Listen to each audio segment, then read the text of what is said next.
Puin mo po ang aming Vice Presidente na tumindig na po alang-alang sa bayang ito. Tipuin niyo rin po si Presidente Bongbong Marcos na maglinaw na po sana ang kanyang kaisipan at kanyang diwa at ang kanyang puso na sana po maubalik loob na po siya sa iyo, Panginoon.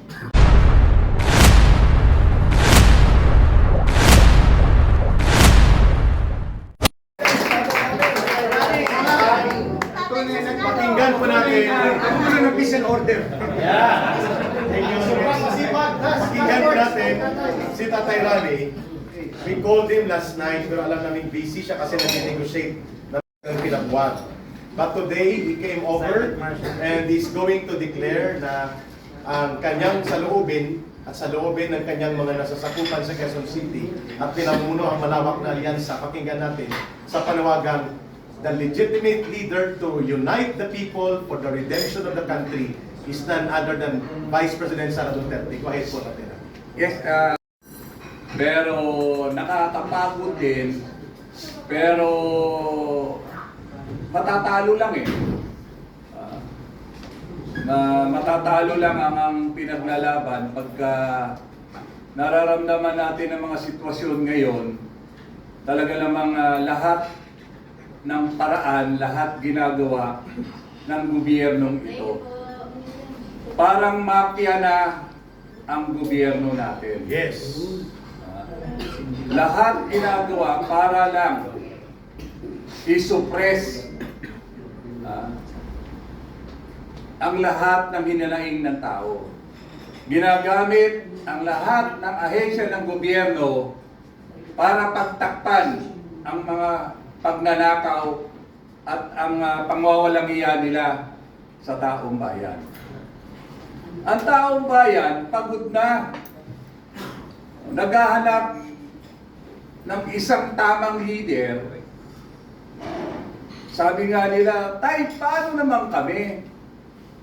Nakikipaglaban kami, pero yung ipinaglalaban namin, mukhang ayaw naman kaming tindigan.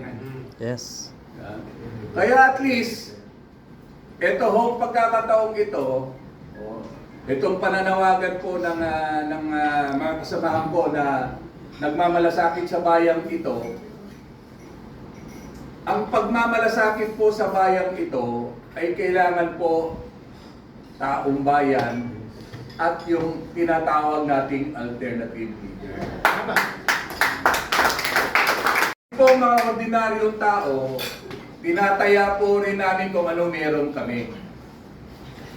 Pamilya namin, tinataya po namin dito. Isinasaalang-alang namin ang pangamba sa aming mga kapakanan sa bawat isa rito. Alang-alang lang na lumaya ang bayan.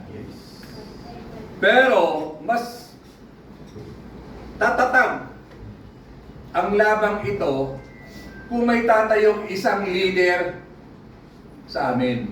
Agree. Leader na naayon sa konstitusyon.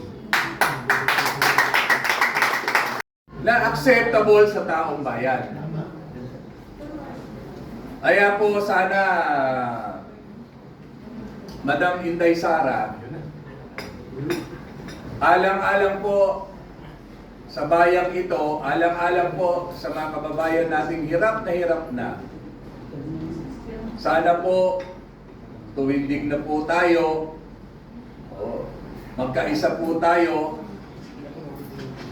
at lumantad po tayo, hindi po labanan ng gobyerno, kung hindi labanan ang nagpapahirap sa taong bayan. Correct. Ay pro-government kami dahil ang gobyerno po ay binubuo ng tao. Yes. At ang gobyerno dapat magsilbi sa tao. Agree. Hindi po dapat pagsilbihan ng tao at ng taong gobyerno ang mga tiwaling namumuno. Sa namumuno lang po kami tumatayo sa sumisigaw na tama na, sobra na. Hindi ho sa gobyerno. Dahil alam po namin na buo ang gobyerno ito dahil sa tao. At sana yun lang po, isasama ho namin sa aming panalangin lagi. I think this is the right time na palayain na ang taong bayan. Ayun.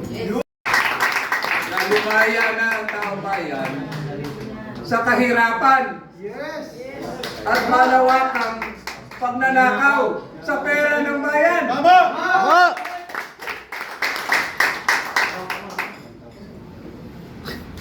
Sana po ito ay makarating sa iyo, Madam Vice President. Kami po, ordinaryong mamamayan, may pamilya rin, may mga kamag-anak na apektado na sa malawakang nakawan ng administrasyong ito. Hindi kasalanan ng gobyerno ang sitwasyon natin dito, ang paglugmok natin dito, kundi kasalanan ng administrasyon ni Bongbong Marcos. Yes! Maraming salamat po at magandang umaga po sa inyo. Tatay Rani, please, everybody stand up. We will close it with a prayer. A final question. Last na talaga. Kasi may hahabulin natin yung schedule natin, but pagbibigyan natin. Final question. Magandang umaga po. Bali dati po ang lagi nating panawagan ay BBM Marcos, bumaba ka na. So bali ngayon ang magiging panawagan na natin ay BP Sara, lumabas ka na.